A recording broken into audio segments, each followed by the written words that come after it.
How to fix no sound problem on Windows 11. So, if you're not being able to enable the sound on your Windows 11, even from the default speaker or from your headset, whatever else it is, there are a couple of things that we can do. The very first thing is we must make sure that our playback device is selected properly. So go to your search bar and type in mmsys.cpl.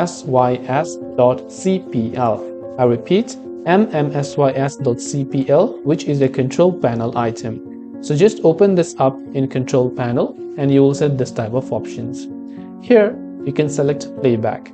Under playback, depending upon where you're trying to play the audio from, it could have been that it has been disabled. So you can right click on it and click on enable. So if you're trying to listen from headphones might have been disabled. So you can right click and select enable. And same for the speaker, right click and click on enable to see if those actually helps you solve the problem. If it's not working, it could mean that your driver, which is your audio driver, needs an update because it has been out of date. So you can simply first of all open up settings. From settings on the left hand side, you can go to this option called system, then go to sound. Once you go to sound, you can just try to check over here as well, but we will go to this option troubleshoot common sound problems.